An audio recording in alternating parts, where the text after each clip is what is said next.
Assalomu alaykum, hurmatli kuzatuvchilar. Bugun siz tomoningizdan kelgan bir nechta savollarga Intizor orqali savollarimizga javob olamiz. Intizor, assalomu alaykum. Assalomu alaykum. Intizor, mijozlarimizdan bir necha savollar kelgan. Misol uchun, sizlardan haqqoniy bank aralashuvisiz, foizlarsiz, kafillarsiz 60 oyga bo'lib to'lash evaziga xonadon xarid qilsak bo'ladimi deyishyapti. Bu savolga qanday javob berasiz? O'rinli savol. Xo'p, bizda rostdan ham boshlang'ich to'lovlarsiz, hech qanaqa penya foizsiz, asosiysi bank aralashuvisiz xonadon xarid qilishingiz mumkin. Qanday? Ya'ni unda bankdan faqat bizning siz masalan bizdan xonadon xarid qildingiz, oylik to'lovlarni biz aytamiz, xohlasangiz bank orqali to'laysiz, xohlasangiz o'zimizga to'laysiz deymiz. Qanaqasiga bank orqali to'laysiz? Bankda faqat bizning hisob raqamimiz bo'ladi. Chunki siz shartnomani biz bilan qilasiz, bank orqali qilmaysiz. Bankdagina faqat bizning hisob raqamimiz, o'sha hisob raqamimizga pul tashlaysiz. Lekin shartnoma faqat biz bilan bo'ladi. Yana bitta savol Intizor. Bizda ko'p mijozlarimiz asosan chet elda ishlashadi. Ularda stabilniy birorta bir davlat ishida ishlamaydilar. Oyliklari misol uchun stabilniy bir xil summada yo'q. Biz qanday qilib ular bilan shartnoma qilsak bo'ladi? Xo'p, chet eldagi mijozlarimiz uchun yana bitta qulaylik. Xo'p, agarda chet elda ishlab turib bizdan xonadon xarid qilmoqchilar, O'zbekistonda turgan birorta yaqinlariga, deylik onalari yoki bo'lmasa turmush o'rtoqlari, otalari, akalari, ukalari, do'stlarini yuboradilar bizning ofisimizga, kelishadi, hujjatlarimizni tekshirishadi, qurilish jarayoni bilan tanishishadi. Agarda ma'qul bo'ladigan bo'lsa, shartnoma imzolanadi. Shartnomani keyinchalik o'zlarining nomlariga o'tkazish tartibi qanaqa bo'ladi? Xo'p, O'zbekistonga kelganlardan so'ng o'sha shartnoma kimning nomida bo'ladigan bo'lsa, o'sha kishi bilan birgalikda kelishadi. Bitta tilxat bilan, ya'ni bitta tilxat yozib, shartnomani o'zlarining nomlariga qaytarib oladilar. Yoki yana bitta variant bor, uni o'sha pastdagi o'zimizni bog'lanishsa, o'zlariga aytamiz. Shunaqa variantlarimiz ham bor. Ma'lumot o'rnida yana bitta narsani qo'shib ketishim kerak. Bizda umuman foiz yo'q dedik. Ya'ni o'sha masalan chetdagimi yoki bo'lmasa o'zimizdanmi kimdir kelib biz bilan shartnoma qiladi. Oylik to'lovlarda kechikish bo'lishi mumkin yoki bir oyda uzilish bo'lishi mumkin. Shunaqa vaziyatlardan deylik o'rtacha siz bankdan kredit oldingiz va kechikkan har bir kun uchun siz penya to'laysiz. Bizda unaqa narsa yo'q, ya'ni foiz yo'q. Siz masalan kechikkan oylik to'lovingiz 5 million so'm chiqdi. Siz deylik bir oyligini to'la olmadingiz. Bizga bir marta telefon qilib bog'lanasiz, vaziyatingizni tushuntirasiz.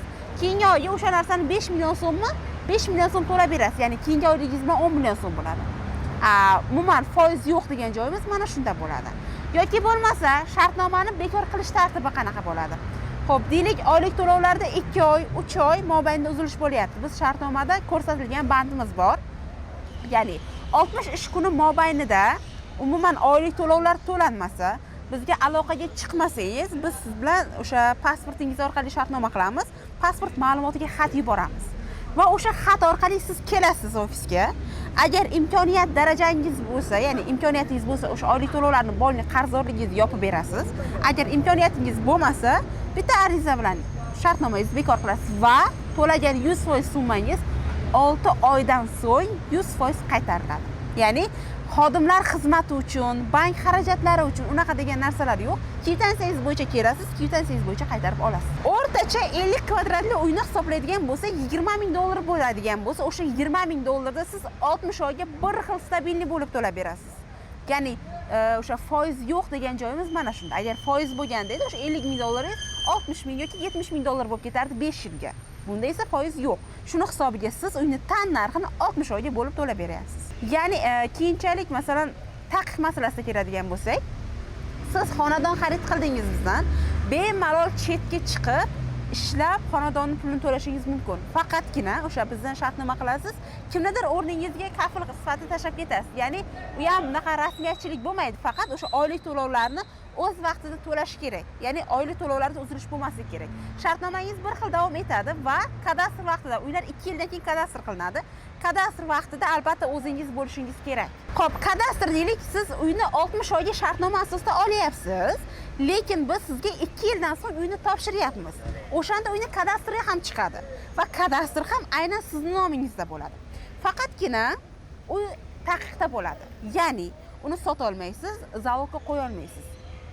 Masalan, siz uni bemalol kirib remont qilib, xohlang ijarachi qo'ying, xohlang o'zingiz yashang, u o'zingizning ixtiyoringiz. Faqatgina sota olmaysiz, zalogga qo'ya olmaysiz. Qachonki o'sha uyni 100% pulini qarzdorligini to'lasangiz, ya'ni 60 oy bo'lmasdan ham, deylik siz 2 yilda yoping, deylik 3 yilda yoping, taqiq shunday yechiladi. Siz xohlasangiz o'sha uyni sotasiz, xohlasangiz zalogga qo'yasiz. Shunaqa tartibda bo'ladi. Rahmat, savollarimizga javob berganingiz uchun rahmat, intizor. Hurmatli mijozlarimiz, sizda yana qo'shimcha savol bo'ladigan bo'lsa, ekranda chiqib turgan raqamlarga bemalol qo'ng'iroq qilishingiz mumkin.